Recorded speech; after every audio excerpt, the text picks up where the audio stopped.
राम राम सा। अधिकतर बच्चों को ये डाउट होता है कि उन्हें एनसीईआरटी पढ़नी चाहिए या फिर नहीं पढ़नी चाहिए। और जब वो दिल्ली जाते हैं तो उन्हें कोचिंग वाले तो ये कह देते हैं कि भाई एनसीईआरटी वगैरह आपको कुछ पढ़ने की जरूरत नहीं है। और ये भी कह देते हैं कि अगर आपको पढ़ने का मन हो तो पढ़ लेना, हमारे सारे नोट्स में वैसी चीज़ें सारी की सारी इंक्लूड कर रखी है, ऐसे जो है वहाँ पर दावे किए जाते हैं। तो मैं बस इतना बता देता हूँ कि कोई भी कोचिंग माफिया अगर ऐसा दावा कर रहा है कि आपको एनसीईआरटी नहीं पढ़नी चाहिए या फिर हमारे नोट्स में एनसीईआरटी शामिल है, आपकी मर्जी पे पढ़ो तो पढ़ो, मैं बस इतना ही कहूँगा, बिल्कुल भी मत सुनना। एनसीईआरटी आपको 100% पढ़नी है। अगर टॉपर अगर फर्स्ट रैंक आ रखी है तो भी वो कह रहा है कि एनसीईआरटी मत पढ़ो, तो भी मैं कहूँगा एनसीईआरटी पढ़ें, आप 100% पढ़ें। और क्यों पढ़ें एनसीईआरटी, उसके मैं एक एक जो है वो आपको कारण गिना रहा हूँ क्यों हमें जो एनसीईआरटी पढ़नी चाहिए और किसी भी हालत में जो स्किप नहीं करनी चाहिए। और यहाँ पर मैं नई एनसीईआरटी वाली बात कर रहा हूँ, नई एनसीईआरटी वाली यानी 2006 से जो छप रही है, अभी जो परिवर्तन वगैरह हुए हैं उसकी मैं एनसीईआरटी की बात नहीं कर रहा हूँ, वो ना मैंने देखी है अभी, है ना, वो शायद जिंदगी में जरूरत भी नहीं पड़ेगी। वो आप देख लें कि भाई अभी जो हाथों हाथ छपी है उसमें जो क्या फर्क है और पिछले वाले 2006 से जो छप रही है उसमें क्या फर्क है। तो यहाँ पर क्यों एनसीईआरटी पढ़नी जरूरी है, एक एक कारण हम समझते हैं। पहली चीज तो है कि सिंपल भाषा वे शानदार कंटेंट। अगर आप एनसीईआरटी को पढ़ोगे ना, आपको यानी इतनी सिंपल उसकी भाषा है, हर चीज जो है पढ़ते पढ़ते समझ में आ जाएगी। बिल्कुल भी जो है ऐसी किताबी जो है लैंग्वेज को यूज नहीं किया गया है कि आपको जो कुछ समझ में नहीं है। प्लस क्या है, शानदार कंटेंट है, ऐसा कंटेंट है जो आपकी जो कोचिंग की जो होती है ना उनमें नहीं मिलेगा, उनकी किताबों में उनके नोट्स में कहीं पर भी नहीं मिलेगा। वैसा कंटेंट जो है वो एनसीईआरटी की किताबों में है, तो इसलिए बिल्कुल भी एनसीईआरटी स्किप नहीं करें, पहला कारण हो गया। दूसरा है कि प्रीलिम्स में सिंपल जो सवाल आते हैं वो एनसीईआरटी से पूछते हैं। अगर कई ने अगर बच्चों ने अगर ठीक से अगर ट्रेंड नहीं देखे ना, आप यूपीएससी के प्रीलिम्स के सवाल उठा के देख लेना, ज़्यादातर जो सिंपल सवाल होते हैं वो जो यूपीएससी आपके एनसीईआरटी से उठा रही है सीधे।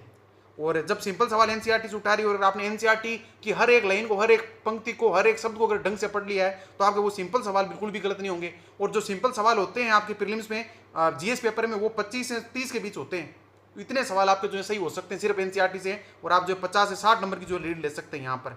लेकिन जब आप कोचिंगों के नोट्स पर सीधा जाते हैं बिना एनसीईआरटी पढ़े हुए, तो सिर्फ आपको जो इतना बड़ा बंडल दे दिया जाता है नोट्स का कि ये आप पढ़िए। अब इतने सारे बंडल में से कैसे सिंपल सवालों को जो है निकालें। और जब लेकिन अपने पास एनसीईआरटी है, साइज में छोटी होती है, तब हमें पता है कि इसमें ये सारी चीज़ें सिंपल है और इनकी एक एक लाइन, एक एक पंक्ति को पढ़ लेना है, और यहाँ पर जो प्रीलिम्स में सिंपल सवाल आएंगे वो यहाँ से रिपीट हो जाएंगे। तो बस इतनी सी चीज़ हमें ध्यान रखनी है कि जो सिंपल सवाल आते हैं वहाँ पर जो है एनसीईआरटी की जो है बहुत ज़्यादा वेटेज है। मैं तो कहता हूँ कि अगर पूरे यानी 100 पेपर में से 100 सवाल में से जो है अगर 5 सवाल भी एनसीईआरटी से आ रहे हैं ना, तो भी आपको एनसीईआरटी पढ़नी चाहिए प्रीलिम्स के लिए 100%। तीसरी चीज़ कि मेंस में जो है आपके कंसेप्चुअल जो क्वेश्चन आ रहे हैं वो एनसीईआरटी से पूछे जा रहे हैं, ये ध्यान रखें। कंसेप्चुअल जो सवाल होते हैं मेंस में, कई सारे ऐसे सवाल होते हैं जो जिन्होंने कोचिंग जो नोट्स पढ़ रखे होते हैं उनको समझ भी नहीं आता है, वो तो सोचते ही रहते हैं कि इसमें आंसर क्या लिखना चाहिए, लेकिन वहां पर एनसीईआरटी जो आपके काम आ जाती है। जैसे मानव संसाधन क्या होता है, बड़े अच्छे से जो एनसीईआरटी में समझा रखा है। प्लस रविंद्रनाथ टैगोर और जो गांधी जी आपके उनके विचारों में क्या फर्क है वो आपके नई एनसीईआरटी में बता रखा है। ये सवाल वहां पर उन्होंने पूछा था यूपीएससी ने, लेकिन ये कोचिंगों के नोट्स में, कई सारी कोचिंगों के नोट्स में नहीं था। और कई सारे जो पहले के जो यानी कि जो बच्चों को पढ़ा रहे थे टीचर वगैरह, उनको भी नहीं पता था कि इसका जो है आंसर है कहाँ पर है। वो तो खुद सोच रहे थे कि अपने कंटेंट में ढूंढूं या फिर एड कर दूं, लेकिन ये आपके आंसर जो वो एनसीईआरटी में था। तो ये चीज़ जरूर ध्यान रखें, जो बेसिक कंसेप्ट वगैरह होंगे वो आपके एनसीईआरटी से जो अच्छे से जो है प्रिपेयर हो जाएंगे।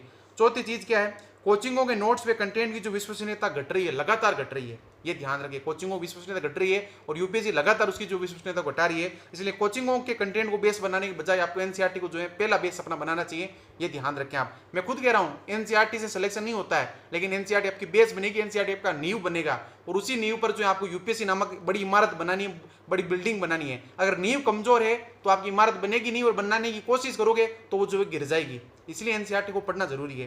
पांचवी चीज, सेल्फ स्टडी का प्रमुख आधार। हम में से कई ऐसे जो हैं वो स्टूडेंट होते हैं जो कोचिंगों के हाथों में जो है या फिर मैं कहूँगी लूटना नहीं चाहते, और जब लूटना नहीं चाहते तो सेल्फ स्टडी करनी है, तो सेल्फ स्टडी का प्रमुख आधार आपके बनेगा एनसीईआरटी। अगर आप सीधा स्टैंडर्ड बुक पे जा रहे हैं, सीधा कोचिंग के नोट्स पे जा रहे हैं, तो आपके लिए बहुत ज्यादा बर्डन बन जाएगा। आप कहोगे यार मुझे चीजें समझ में ही नहीं आ रही।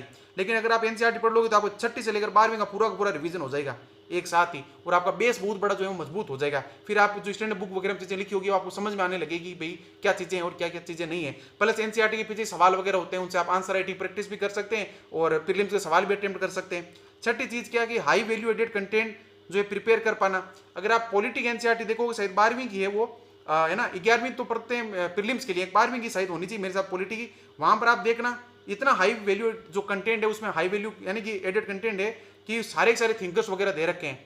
कई सारी कोचिंगों के नोट्स में वो चीज़ें नहीं मिलेगी, इतनी इतनी चीज़ें जो उस किताब में है। तो इसलिए अगर आपको हाई वैल्यू एडेड कंटेंट लेना है तो एनसीईआरटी को देखें, जरूर देखें भाई।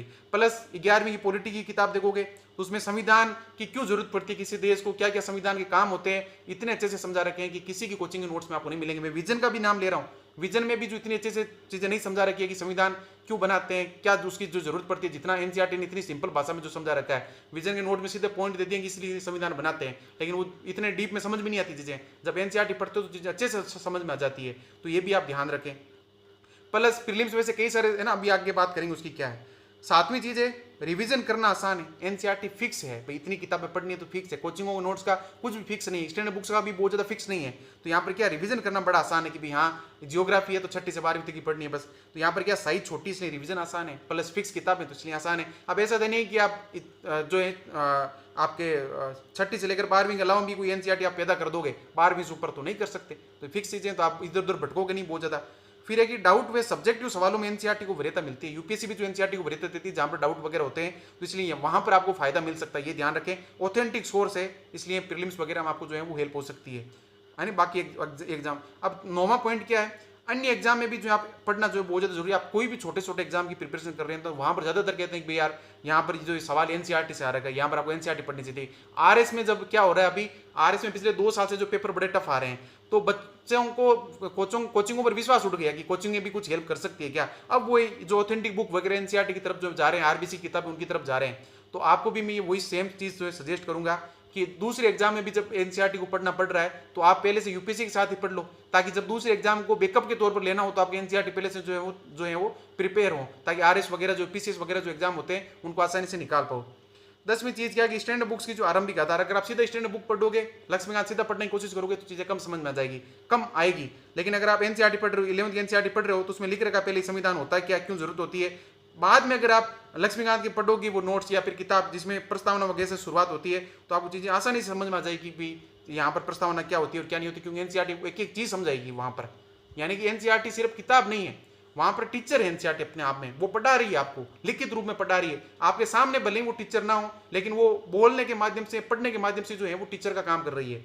और 11वां पॉइंट है यूपीएससी को जो है आपके लिए जो आसान बनाना। एनसीईआरटी ऐसी चीज है जो आपको यूपीएससी के लिए आपको यूपीएससी जो है वो चीज आसान बना देगी। जब कहते हैं ना कि भाई यूपीएससी प्रिपरेशन करनी है तो हम सोचते हैं कि पता नहीं यानी कितनी किताबें पढ़नी पड़ेगी, कितने कोचिंगों को नोट्स देखने पड़ेंगे, लेकिन जब एनसीईआरटी का नाम आता है तो सबके चेहरे पर मुस्कान आ जाती है कि भाई हाँ सिर्फ एक बार बेस के तौर पर तो एनसीईआरटी तो पढ़नी है, और एनसीईआरटी पढ़ना बड़ा आसान है। और जब शुरुआत हम एनसीईआरटी से कर रहे हैं तो हमारे लिए यूपीएससी आसान हो जाती है, लेकिन शुरुआत एनसीईआरटी से नहीं करते हैं, बड़े बड़े नोट्स के पीछे भागते हैं तो यूपीएससी हमारे लिए मुश्किल हो जाती है, चीजें याद वगैरह नहीं होती शुरू में, और फिर जो है खुद पर जो है भरोसा उठने लगता है कि मेरे यूपीएससी निकलेगी भी या नहीं निकलेगी। तो ये प्रमुख आधार हैं जिनके आधार पर जो आपको एनसीईआरटी जो पढ़नी चाहिए। और बिल्कुल भी मन में डाउट ना रखें अब कि भाई एनसीईआरटी पढ़े या नहीं पढ़े, तो मेरी तरफ से तो पूरी तरीके से सख्त सलाह है एनसीईआरटी पढ़े। बाकी आपका जो है खुद का डिसीजन हो सकता है कि एनसीईआरटी पढ़े या नहीं पढ़े। बाकी मैं ऐसे टॉपर्स को भी जानता हूँ जिन्होंने एनसीईआरटी नहीं पढ़ी थी, वो उनकी खुद की जो है मजबूरियां होगी कि भाई यहाँ टाइम नहीं मिलता होगा या फिर उनका बेसिक जो पहले से स्ट्रॉन्ग होगा, लेकिन आपको वो चीज़ें नहीं करनी है। टाइम मिल रहा है नहीं मिल रहा है तो भी मैं कहूँगा एनसीईआरटी पढ़ें, आप जरूर पढ़ें। बाकी मेरी तरफ से राम राम साहब।